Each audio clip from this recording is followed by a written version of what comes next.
আসসালামু আলাইকুম। কি অবস্থা সবার? কেমন আছি?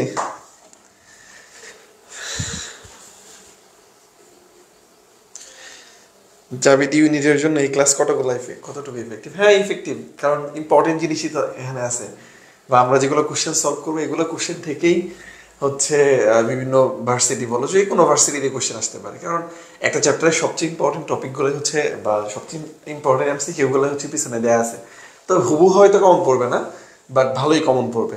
আর আমরা ইনশাআল্লাহ, তুমি যদি আমাদের ক্লাস দেখো, উপকার কেন পাবা? কারণ আমরা শুধুমাত্র ওই কোশ্চেনটাই সলভ করি না, কোশ্চেনটা অ্যানালাইসিস করে দিব, সাথে আশেপাশের তথ্য সম্পর্কে আমরা জানবো।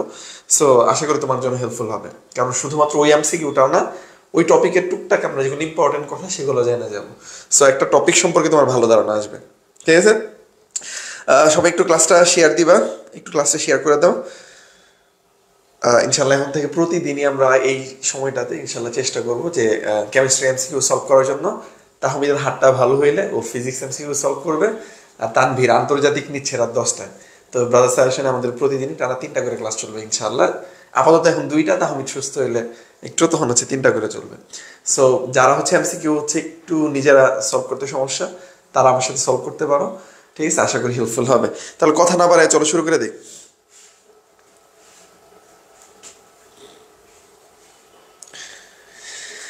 হ্যাঁ, দেখো, আল্লাহ ভরসা, ভালো করে ট্রাই করলে তো আমার বিশ্বাস যে চান্স পাওয়া তো আহামরি কঠিন কোনো কিছু না। আর জাবির ক্ষেত্রে যদি একটু বুঝা শুনে পড়তে পারো, অ্যানালাইসিস করে পড়তে পারো, আমার বিশ্বাস জাবিতে হচ্ছে চান্স না, টপ করা সম্ভব। তো একটু বুঝা শুনে পড়তে হবে। হ্যাঁ, শ্রমের মতো শ্রমটা দিতে হবে, শুধুমাত্র গাধার মতো খাটলেই হবে না। ঠিক আছে? টেকনিক্যাল ওয়েতে খাটাখাটি করতে হবে, কোশ্চেন সলভ করতে হবে বেশি বেশি, বুঝতে হবে যে কোন জায়গাগুলো থেকে টপিক বা টপিকগুলো বেশি ইম্পর্টেন্ট। তাহলে আমার বিশ্বাস চান্স পাওয়া সম্ভব। অর্ণব ভট্ট আচার্য, দোয়া থাকলো ইনশাল্লাহ যে তুমি জাবিয়ান হও। ওয়ালাইকুম আসসালাম। এবার মিস হলে আমার জীবন শেষ ভাই। জীবনে এটাকে একটা বড় ব্যাপার করো নাকি? চান্স পাওয়াটা একটা হচ্ছে মাইনর ইস্যু, কারণ লাইফ অনেক বড় একটা জার্নি। সেই জার্নিতে এরকম ছোটখাটো কিছু বাধা হচ্ছে, এরকম চান্স টান্স পাও না পাইলে তুমি কত এমন হইতে পারো, তুমি এখানে চান্স পায়া যা হইতা, চান্স না পায় তার চেয়ে অনেক বড় কিছু হইতে পারো। ওকে, ঠিক আছে, তাহলে চলো আমরা শুরু করি। আজকে আমরা গুণগত রসায়ন দিয়ে স্টার্ট করব। ঠিক আছে? আমি আমি আমি কোশ্চেন সলভ করবো না, কোশ্চেন সলভ করো হচ্ছে তোমরা। ঠিক আছে? কোশ্চেন সলভ করো হচ্ছে কি তোমরা। আমি হচ্ছে জাস্ট আমি হচ্ছে জাস্ট মানে আনসারটা হচ্ছে টুকটাক যতটুকু বলার ততটুকু দেখবো। আমি সবার আনসার চাই। আচ্ছা, 1 নম্বর কোশ্চেন, আমি জানি এগুলো তোমরা পারো, জাস্ট আমার সাথে একটা রিভিশন হয়ে যায়।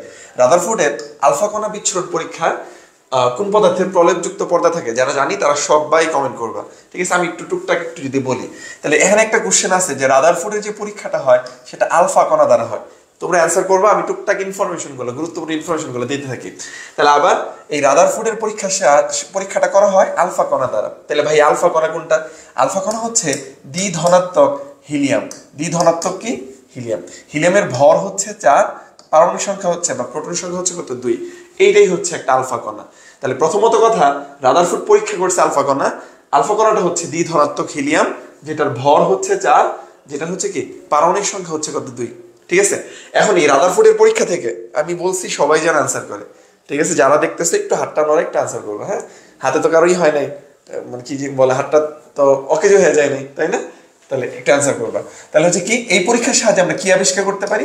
নিউক্লিয়াস আবিষ্কার করতে পারি। কি আবিষ্কার করি? নিউক্লিয়াস। ঠিক আছে?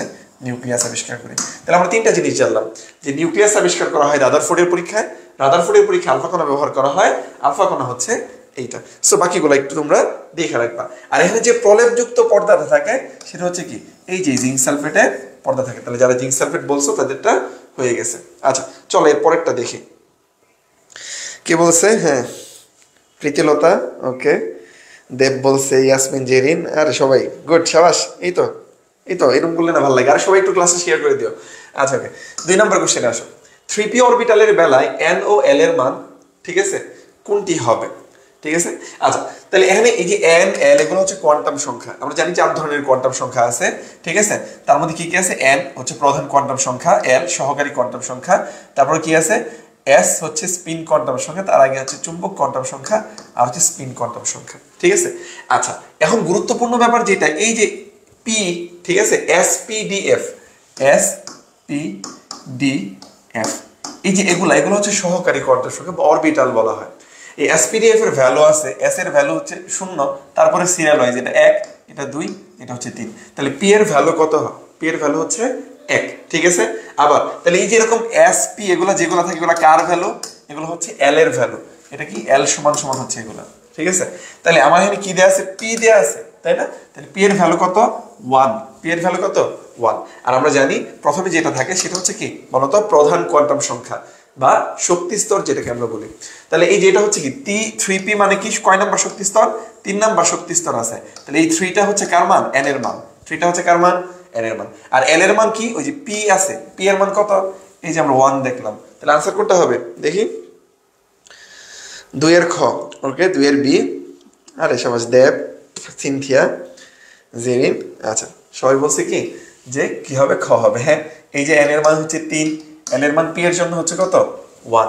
তাহলে যদি বলো তো 2f এটার মান কত? এটার ক্ষেত্রে কি হবে? এটা কি সম্ভব? 2f টা কি সম্ভব? বলো তো 2f টা কি সম্ভব কিনা? হ্যাঁ, তাহলে এটার आंसर হচ্ছে এটা। আমি বলছি 2f টা কি সম্ভব কিনা, ঠিক আছে? একটু কমেন্ট করি, সবাই একটু কমেন্ট করি। আচ্ছা, পরেরটা আসো। 3 নাম্বার কোশ্চেন। একটা মৌলের পরমাণুর বহিস্তরে, যারা এটা বলছি তারা একটু অ্যান্সার করো। পরমাণুর বহিস্তরে 2টা অরবিটালের ইলেকট্রন বিন্যাস কি বলছে? 3d4s1। 3d4s1 হলে পর্যায় সারণীতে তার অবস্থান কোনটা হবে?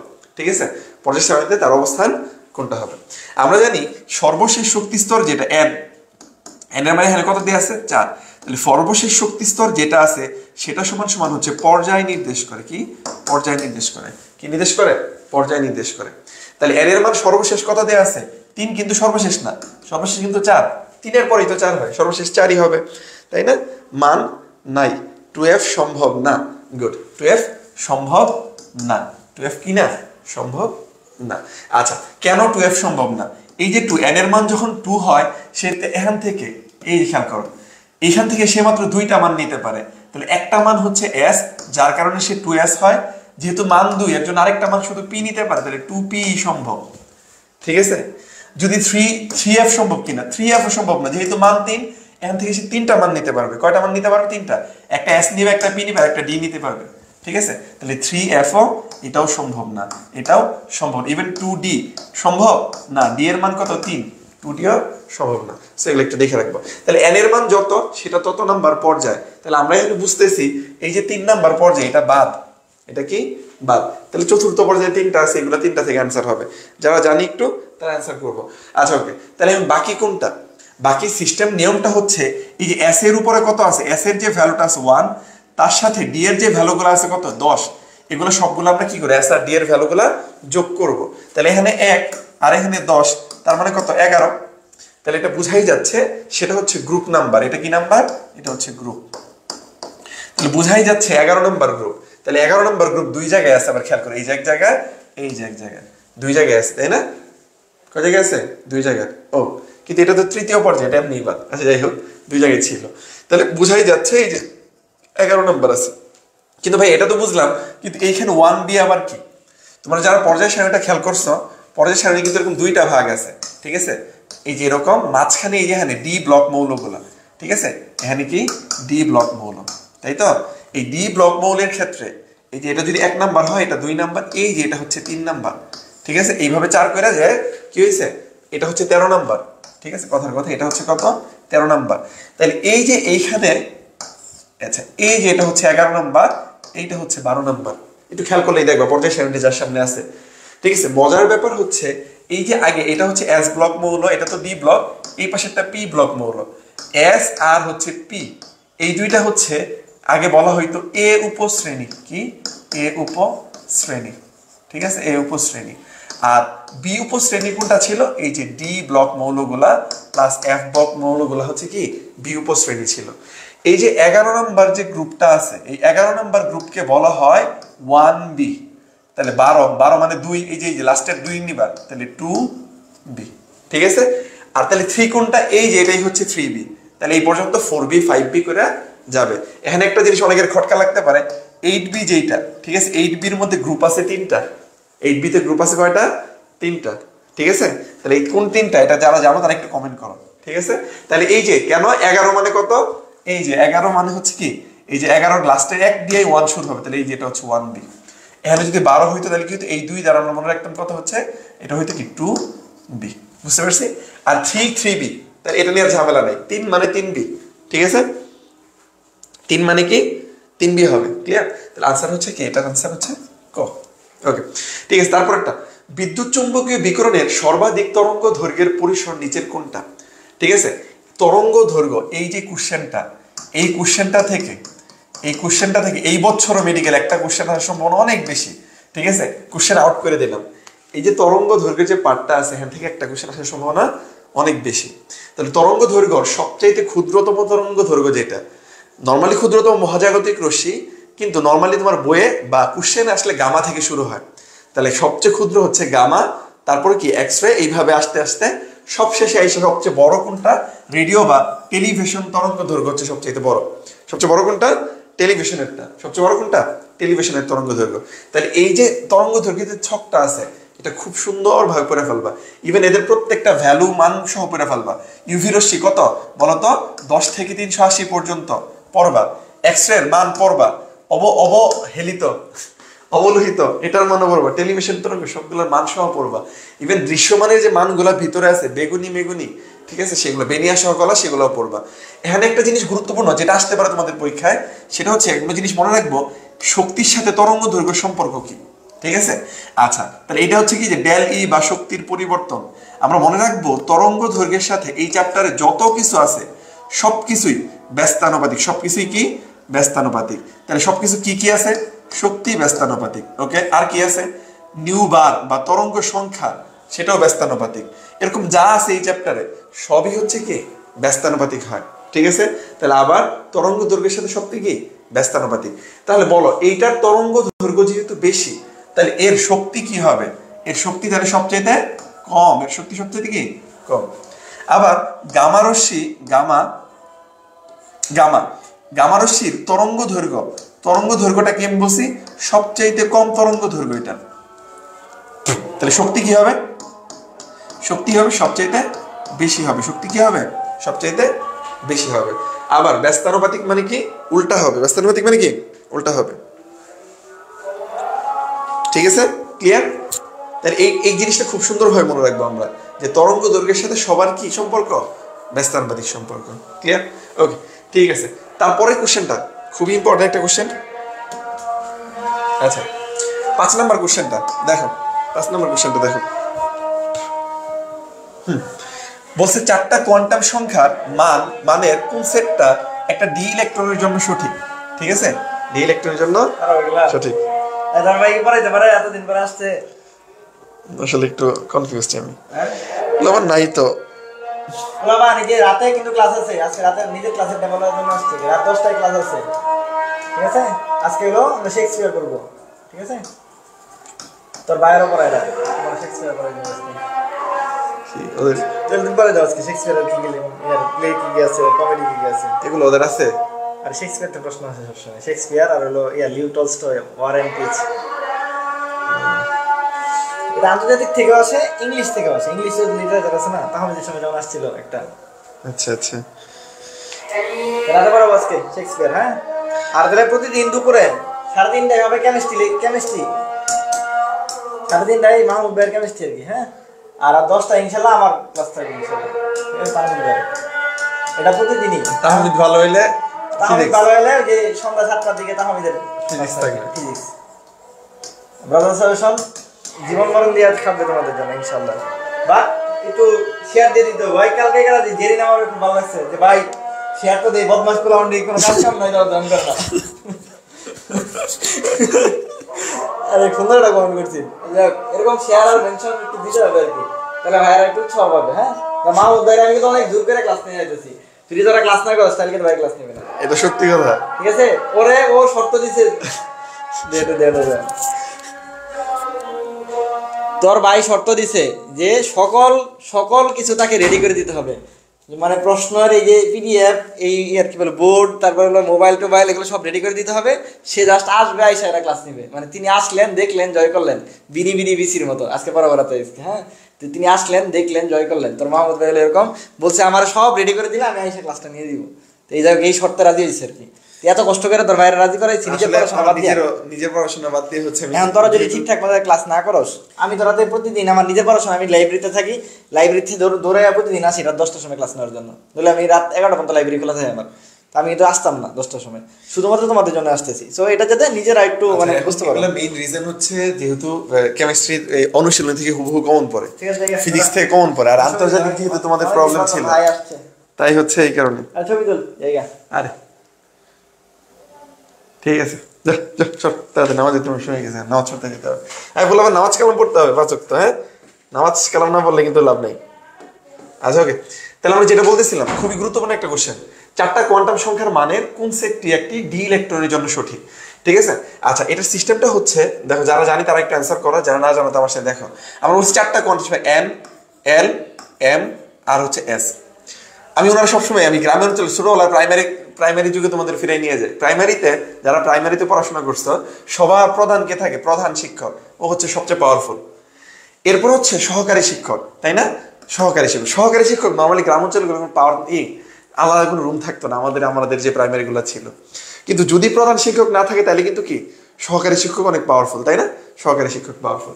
আর যাই হোক, তাহলে এল এর চাইতে সহকারী কোয়ান্টাম সংখ্যার চাইতে সবসময় এন এর মান বড় হবে। এন এর মান কি হবে? বড় হবে, সবসময় বড় হবে। এখন আসো এম আর এল এর মধ্যেও এম এর চাইতে এল এর মান বড় হবে, এল এর মান বড় হবে, কিন্তু বড় না, মাঝে মাঝে সমানও হইতে পারে। মাঝে মাঝে কি হইতে পারে? সমান হইতে। কম সমান হবে? ধরো এই যে প্রধান শিক্ষক নাই, তখন সহকারী শিক্ষক পাওয়ারফুল, ঠিক আছে? আচ্ছা, আর যখন প্রধান শিক্ষক ছাড়া মানে আছে, তখন তো সহকারী শিক্ষক হচ্ছে নর্মাল যা আছে, তখন তারাও কি সেমই। এর জন্য তাহলে বেশি হবে না, হয় কি হবে? সমান হবে। বেশিরভাগ ক্ষেত্রেই কি হবে? মানে সমান হওয়া সম্ভব আর কি, প্রাইমারি স্কুল অনুসারে। আর এই যে এস, যেটা হচ্ছে স্পিন কোয়ান্টাম সংখ্যা, এটা হচ্ছে টিচার 2 রকমের হয়। একজন হচ্ছে ছেলে টিচার, মানে যাদেরকে আমরা স্যার বলি, আরেকজন হচ্ছে ম্যাডাম, ঠিক আছে? যদিও দুষ্ট ছেলেদের ফেভারিট থাকে ম্যাডামরা, আর মেয়েদের যদি ভালো হ্যান্ডসাম ছেলে থাকে, ভাই থাকে, ক্রাশ থাকে, তাহলে যাই হোক, ছোটবেলা ওগুলো প্রাইভেটে বুঝে না, যাই হোক স্যার আর ম্যাম। তাহলে এটা এস এর মান ভ্যালুটা হয় প্লাস হবে, না হয় মাইনাস হবে। তাহলে কি বলছি? এত কিছু চিন্তা করার দরকার নাই। এন এর মান সবচেয়ে বড় হবে, তারপরে এল এর মান, এম এর চাইতে এল এর মান বড় হবে, বা মাঝে মাঝে সমান হইতে পারে। আর এস সবসময় হয় প্লাস হবে, না হয় মাইনাস হবে। তো এখন অনেকেই বলতে পারো যে ভাইয়া, ঠিক আছে, এই তথ্য অনুসারে দেখি কে আনসার করছো।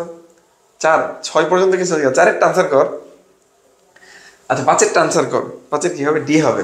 আচ্ছা ওকে, এখন অনেকেই কি করতে পারো আবেগে, এই যে যেমন এই যে এটাতে আমি বলছি এস এর মান, এই যে এটা এন এর মান, এটা এল এর মান, এটা এম এর মান, এটা হচ্ছে এস এর মান। আমি বলছি প্লাস মাইনাস হাফ হবে, এটা প্লাস মাইনাস কি হবে?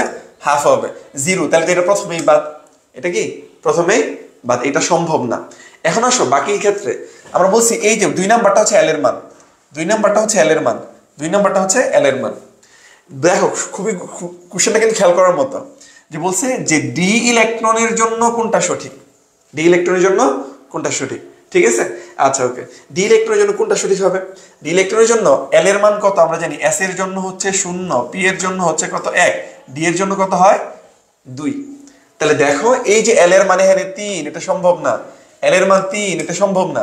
তাহলে এল এর মানে এই যে এই জায়গায় হচ্ছে কি 2, তার মানে আনসার হচ্ছে কি এটা। তাহলে দেখো সবগুলা নিয়ম, এন সবচেয়ে বড় কারণ 4, তার চেয়ে ছোট হচ্ছে এল, তার চেয়ে ছোট হচ্ছে কি এম, আর এটা প্লাস হাফ বা মাইনাস হাফ। বাকি সবগুলোও যদি সঠিক ছিল, কিন্তু এটা ছাড়া বাকি 3টাই সঠিক ছিল যদি ডি এর কথা উল্লেখ না থাকতো। যদি বলতো এখানে কোশ্চেনটা হইতে পারতো এরকম যে নিচের কোন সেটটা সঠিক নয়, তাহলে আনসার হইতো এই যে এইটা, কারণ বাকি 3টাই সঠিক যদি ডি না থাকতো। ডি দিয়ে একটু প্যাচ বাজাই দিছে যে এল এর মানটা 2 হবে, এল এর মানটা কি হবে 2 হবে, বুঝতে পারছি? আচ্ছা তাহলে বলো তো পরেরটার আনসার। বলছে কোনটা অসম্ভব, এই টাইপ কোশ্চেন ভার্সিটিতে বেশি আসা সম্ভব না, মেডিকেলেও যদি একটু ট্রিকি কোশ্চেন করে তাহলে করতে পারে। তাহলে এটা যে কোনো ভার্সিটিতেই চলে আসতে পারে, খুব ইম্পর্টেন্ট একটা কোশ্চেন। এখানে ডিমি উল্লেখ নাই, তাহলে এই জায়গায় শুধুমাত্র আমরা দেখব বলছে কোনটা অসম্ভব বা অবাস্তব, সম্ভব না। তার মানে কি এই যে এন, এল, তারপর কি এম, এম বা হচ্ছে প্লাস মাইনাস হাফ, এই নিয়ম মানে না, সেটাই হবে, ঠিক আছে? আচ্ছা এখন একটু খেয়াল করো, একটা একটা করে যদি দেখি আমরা, ঠিক আছে? দেখো এই যেটা খেয়াল করো, 3, এন এর মান 3, 3-এর চাইতে এল এর মান ছোট হবে, হ্যাঁ ছোট হয়েছে। এম এর মান এই দেখো প্লাস মাইনাস খেয়াল করা যাবে না, হ্যাঁ প্লাস মাইনাস মুখ্য বিষয় না, প্লাস মাইনাস মুখ্য শুধু মান দেখবো আমরা কি বলছি যে এটা সমান হইতে পারে বড় হইতে পারে, সমান হয়েছে 2 আর 2 সমান, সমস্যা নেই, প্লাস আর, তার মানে এটা সঠিক। এন এর মান এটা, এল এর মান এর চাইতে ছোট, ওকে। এ আর এ, এম আর এল সমান হইতে পারে, সমান হয়েছে, প্লাস হাফ, ওকে, এটাও চলে। পরেরটা ক্ষেত্রে আসো, এই যে এন এর মান 3, ওকে, পরেরটার মান 2, ঠিক আছে, ছোট, কিন্তু এম এর মান কার চাইতে, এই এল এর চাইতে কি দিছে, বড় দিছে, যেটা কি সম্ভব, যেটা সম্ভব, তাহলে আনসার কি, গ, আনসার কি, এই তো, গুড, সবাই দেখা যেতে পারে। কে কে, সিনথিয়া বলছে, ওকে, দেব, আচ্ছা, নৌরিন, ওকে, মিতু, সবাই বলছে, আচ্ছা, গুড, সাবাস।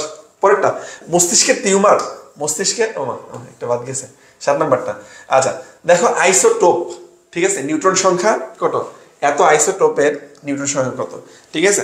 যেহেতু আইসোটোপ বলছে, নর্মালি আইসোটোপ কি আমরা এগুলো জানি, যার হচ্ছে কি প্রোটন সংখ্যা সেম থাকে তাদেরকে আইসোটোপ বলা হয়। টোটাল আইসোটোপের সংখ্যা কতগুলো আছে জানি, 1300-র মতো আছে, কতগুলা, 1300 আইসোটোপ আছে। কার কার আইসোটোপ নাই, দুইটা জিনিস, নাইকার আইসোটোপ যার নামের মধ্যে না আছে, না দ্বারা হচ্ছে সোডিয়াম নিয়ে যায়, আর এ দ্বারা হচ্ছে এউ, গোল্ড। তাহলে গোল্ড আর সোডিয়ামের একটা মাত্র প্রকৃতিতে একটাই থাকে, সিঙ্গেল সক্রিয় মৌল থাকে, এটার কোনো আইসোটোপ হয় না, ঠিক আছে, বা আইসোটোপ একটা, যেভাবে তুমি বলো না কেন, এই তথ্যটা একটু মনে রাখবো আমরা। আচ্ছা বলছি নিউট্রন সংখ্যা কত, নিউট্রন সংখ্যা কত, আমরা জানি এই যে এইটা, এই যে এটাকে জেড দ্বারা প্রকাশ করা যেতে পারে, বা পি দ্বারাও প্রকাশ করতে পারে, মানে প্রোটন সংখ্যা। উপরে যেটা থাকে সেটাকে এ দ্বারা প্রকাশ করে, যেটা হচ্ছে ভর সংখ্যা বা নিউক্লিয়ন সংখ্যা, ভর সংখ্যা বা নিউক্লিয়ন সংখ্যা। তাহলে নিউটন সংখ্যা কাকে বলা হয়, এদের দুইটার বিয়োগফল, এ মাইনাস হচ্ছে কি, এ মাইনাস জেড বা পি, যাই চিন্তা করো না কেন। তাহলে 15 মাইনাস হচ্ছে কত, কত হয় বলবান, 15 মাইনাস হচ্ছে কত, 8, 8 বলে 7, 15 মাইনাস হচ্ছে কত, 7, তাহলে বুঝাই যাচ্ছে কত হবে, 8 হবে। তাহলে আনসার কি, খ। এই তো সবাই দেখেছে, ঝুমি, সিনথিয়া, ওকে। আর বাকিরা কি একটা আনসার টানসার কর, তারা এমন করছ কেন। আচ্ছা তাহলে এগুলো একটু আমরা দেখে রাখবো। আচ্ছা, মস্তিষ্কের টিউমার শনাক্তকরণে সর্বাধিক ব্যবহৃত কোনটা, যখনই দেখবা এই মস্তিষ্ক, ঠিক আছে, বা নরম কোনো কিছু, একদম ভিতরের অভ্যন্তরের কোনো কিছু, তাহমিদের যেমন হাতের ভিতরে ফাটল ধরছিল, এটা এক্সরে করে বোঝা যায় নাই, এটা বোঝার জন্য এমআরআই করা লাগছে, ঠিক আছে। তাহলে অনেক বেশি সূক্ষ্মাতি সূক্ষ্ম জিনিস যদি কি করা হয়, নির্ণয় করা হয়, সেই ক্ষেত্রে এমআরআই পদ্ধতিটা ইউজ করা হয়, ঠিক আছে। তাহলে এমআরআই কি, ম্যাগনেটিক রেজোনেন্স ইমেজিং, তাই না। তাহলে কি হয়, চুম্বক অনুরণন প্রতিচ্ছবি, বাংলা, ঠিক আছে। মেডিকেলে কিন্তু এটাই আসছিল, এমআরআই এর মিনিং একবার আসছিল, ম্যাগনেটিক রেজোনেন্স ইমেজ যেটা, বা ইমাজিং যেটাকে বলে আমরা, হ্যাঁ। তাহলে আনসার কি হবে, মস্তিষ্কের টিউমার শনাক্তকরণে কোনটা ব্যবহার করা হয়, এমআরআই। খুবই গুরুত্বপূর্ণ ব্যাপার আছে, দেখো আয়ারটা, এটা চিকিৎসা ক্ষেত্রে ব্যবহার করা, এই বোল্ড লাইনে লেখা আছে চিকিৎসা, এটা চিকিৎসায় ব্যবহার করে। ইউভি, জাল টাকা বা পাসপোর্ট, জাল টাকা পাসপোর্ট যা আছে এগুলা সব কিছু, ঠিক আছে। এটা তো এন আয়ার, তো আয়ারেরই একটা ভাগ। তাহলে এমআরআই কি করে, এমআরআই হচ্ছে এই যে মস্তিষ্কের টিউমার নির্ণয়ের ক্ষেত্রে ব্যবহার করা হয়। এছাড়াও আরো কি, ওই যে বিভিন্ন লিগামেন্ট টিগামেন্টের যে একদম সফট টিস্যুগুলো আছে, সফট লিগামেন্টগুলো আছে, সেগুলো শনাক্তকরণের ক্ষেত্রে এমআরআই পদ্ধতিটা ব্যবহার করা হয়ে থাকে। ক্লিয়ার? আচ্ছা একটু একটু আমরা মাথায় রাখবো। তাহলে আয়ার রাশি দ্বারা কি করা হয়, চিকিৎসা ক্ষেত্রে ব্যবহার করা হয়। ইউভি, জাল টাকা, পাসপোর্ট শনাক্তকরণের ক্ষেত্রে ব্যবহার করা হয়। তাহলে এই যে নিচেরটা, জাল নোট শনাক্তকরণে তুমি কোন পদ্ধতি ব্যবহার করবা, নয়ের কি, ক, ইউভি রশ্মি, হ্যাঁ, জাল নোট। বলতো সিকিউরিটি,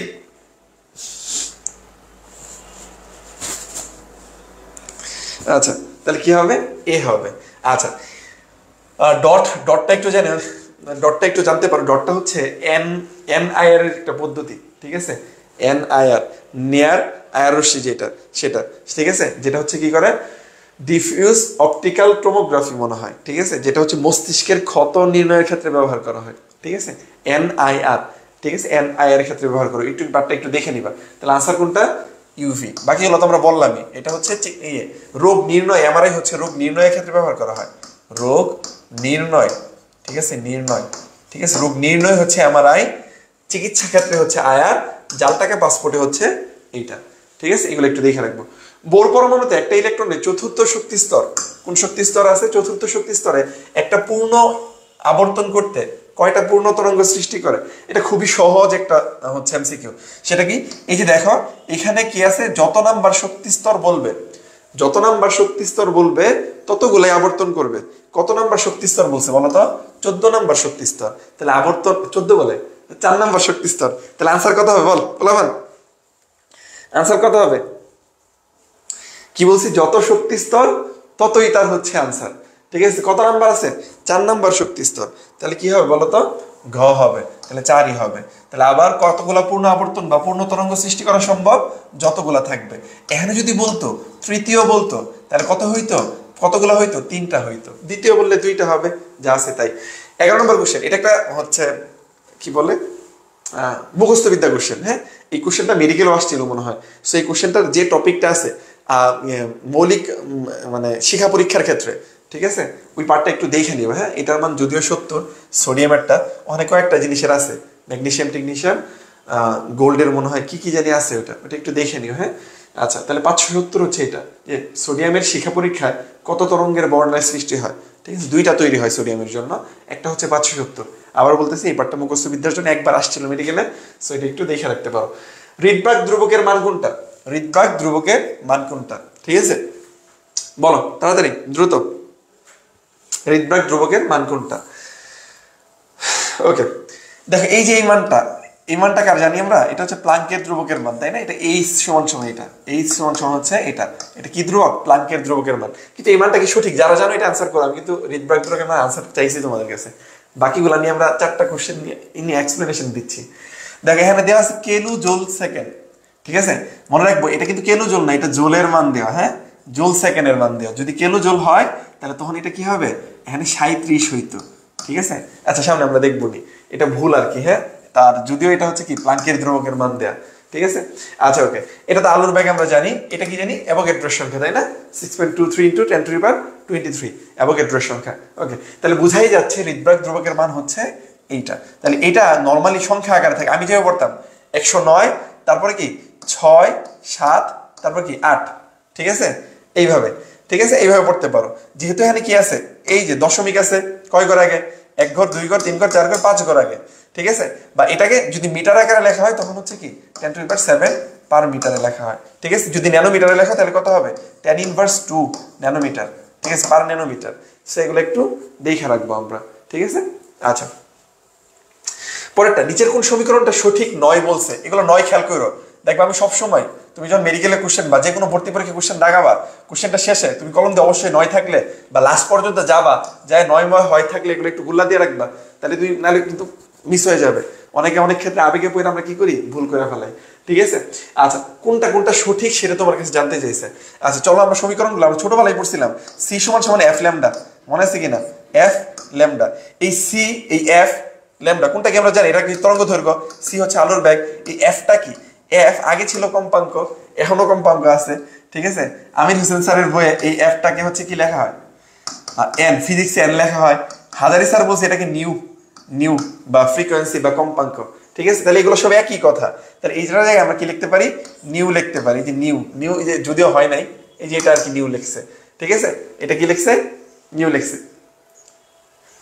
আচ্ছা সি সমান এফ ল্যামডা এমনি নিউ ল্যামডা, এটা আর কি। ঠিক আছে, তাহলে এই নিউটা যদি আমরা এই পাশে নিয়ে আসি তাহলে কি হবে? সি ভাগ হচ্ছে কি ল্যামডা। তার মানে এটা সঠিক। এটা কি সঠিক? বলছে সঠিক না কোনটা? আমরা বলছিলাম ই ডেল ই সমানুপাতিক হচ্ছে কম্পাঙ্ক নিউ এর সাথে কি এটা সমানুপাতিক। আর নিউ এর ভ্যালু এই যে এটা বসাইলে এখান থেকে কি আসে? একটা ধ্রুবক যদি দেই ডেল ই সমান এইচ সি ভাগ হচ্ছে কি ল্যামডা। এই যে মান বসে আমরা এটা বের করতে পারি। আচ্ছা তাহলে এটা কি কম্পাঙ্কের সাথে সমানুপাতিক, কিন্তু এখানে কি আছে? তরঙ্গ দৈর্ঘ্য। আমি বলছি তরঙ্গ দৈর্ঘ্যের সাথে সবকিছু দেখা, এটা সম্পর্ক কি বলতো? ব্যস্তানুপাতিক সম্পর্ক। তার মানে এটা হয় নাই, তার মানে কি এটা হয় নাই। ঠিক আছে, আচ্ছা এটা থেকে এটা পাওয়া যায় কিনা? ডেফিনেটলি এটা পাওয়া যায়। দেখো তাহলে হচ্ছে ডেল ই সমান যদি তুই একটা ধ্রুবক দিব, এই ধ্রুবকটা হচ্ছে এইচ, আর এই যে নিউ তো নিউ ছিলই, যে নিউ যেটা বি লেখছে, তার মানে এটা সঠিক। আর এটা তো আমরা জানি এটা হচ্ছে তরঙ্গ ভার, নিউ ভার, যেটাকে তরঙ্গ সংখ্যা বলে। তরঙ্গ সংখ্যা সমান 1/λ। এটা কি বলে? তরঙ্গ সংখ্যা। তার মানে 3টাই সঠিক। এই যে এটা সঠিক না, এটা ব্যস্তানুপাতিক হবে। এটা কি হবে? ব্যস্তানুপাতিক হবে। ক্লিয়ার? ওকে, পরেরটা, প্লাঙ্কের ধ্রুবকের মান। প্লাঙ্কের ধ্রুবকের মান কোনটা? প্লাঙ্কের ধ্রুবকের মান কোনটা বলো তো? এইটা আমাদের এখন পারার কথা, তাই না? পারবো না আমরা? পারার কথা। এই যে একটু আগে দেখলাম, তাহলে এটা কি হইতে পারতো? tan−37 এই যে কেলু জোল সেকেন্ড। ঠিক আছে, আচ্ছা আমরা জানি কি না যে 1 জোল সমান tan−7 আর্ক 10⁻7 আর্ক। ঠিক আছে? তো এটাকে তুমি যদি এই জোলের জায়গায় তুমি যদি মানটা কি আর্গের মানটা বসাও, তাহলে এই যে টেন ইনভার্স 34 ইন্টু কি হবে 10⁻⁷, ঠিক আছে? এই জোলের জায়গায় আমরা আর্গ বসাবো, আর্গ সেকেন্ড তো ছিলই। তাহলে দেখো এটা থেকে এটা কাটাকাটি করো, কাটাকাটি করলে কত হয় 27 হবে, তাই না? কাটাকাটি করলে কত হবে 27 হবে। তাহলে আর্গের ভ্যালুটা হচ্ছে কত 10 ইনভার্স 27 আর্গ হচ্ছে সেকেন্ড, ঠিক আছে? এই তথ্যটা একটু মাথায় রেখে এটা অনেক জায়গায় কাজে দিতে পারে। 1 জোল সমান 10⁻⁷ আর্গ। তাহলে এটা কি কি দেখলাম আমরা? তিনটা দেখলাম। কিলো জোলে 37, জোলে হচ্ছে কত 34, আর্গে হচ্ছে 27, আর্গে হচ্ছে কি 27। হ্যাঁ, ওকে, ঠিক আছে। তাহলে আনসার কোনটা হবে? ঘ। আনসার কি হবে? গ হবে। ওকে, তারপর একটা বোর ব্যাসার্ধের মান কত? বোর ব্যাসার্ধের মান কত বলো তো? বোর ব্যাসার্ধের মান কত? এটা আমি জানি তোমরা পারো, সবাই পারো না? তাড়াতাড়ি, বোর ব্যাসার্ধের মান কত? এই যে এটা, এটা অনেক অনেক ভাবে এটাকে লেখা যায়। নর্মালি তোমাদের অনেক ক্ষেত্রে দেখবা যে 5-3 অ্যাংস্ট্রম দেওয়া থাকে, ঠিক আছে? অ্যাংস্ট্রম দেওয়া থাকে, এইভাবে দেওয়া থাকতে পারে, ঠিক আছে? বা হচ্ছে ন্যানোমিটারে দেওয়া থাকতে পারে। এই এককগুলো একটু বের করা দেখবা, ঠিক আছে? বের করে কি করবা দেখবা। হ্যাঁ, 11 রাঞ্জ কি দিছে? ও আচ্ছা, যাই হোক, এটা বি হলে বি, মুখস্থ বিদ্যা, আমি খেয়াল মনে নেই আমার, ভুলে গেছি আমি, যাই না, যেটা আছে ওইটাই একটু পড়ে নিবা, এটা যেটা আছে ওইটাই। আচ্ছা, ওকে, তাহলে আমরা এই পর্যন্ত বললাম, ঠিক আছে? আচ্ছা, নামাজের সময় হয়ে গেছে, ঠিক আছে? তো প্রতিদিনই হচ্ছে আমরা ক্লাস করব, আজকে একটু কম করলাম, আজকে যেহেতু শুরু, অনেকদিন ধরে আমি ক্লাস টাস নিই না, এই কারণে আজকে 15 পর্যন্ত থাকলো। এরপরে ইনশাল্লাহ আমরা নেক্সট দিন বাকিটা শুরু করবো। আমরা ট্রাই করবো খুব দ্রুতই তোমাদের মেডিকেল পরীক্ষার আগে পুরা কেমিস্ট্রি আমি শেষ করব, তাহমিদ ফিজিক্সটা শেষ করবে, আর তানবির তো ওর মতো ক্লাস নিচ্ছে ইনশাল্লাহ। তো আজকে এই পর্যন্ত। বাট পোলাবান আমি চাই যে হচ্ছে পোলাবানের জন্য তোমরা যদি বেশি বেশি থাকো, পোলাবান যদি একটু শেয়ার টেয়ার করো, তাহলে হচ্ছে ইনশাল্লাহ ক্লাসগুলো আরো ভালো হয়ে নেওয়ার ট্রাই করবো, আর বেশি বেশি কন্টিনিউ করবো, ঠিক আছে? আচ্ছা, ঠিক আছে, তাহলে থাকো, নামাজের সময় হয়ে গেছে, নামাজ যাওয়ার পোলাবান নামাজ পড়ো, ঠিক আছে? চান্স পাওয়া কিন্তু ভাগ্যের উপর ডিপেন্ড করে, পরিশ্রমের পাশাপাশি।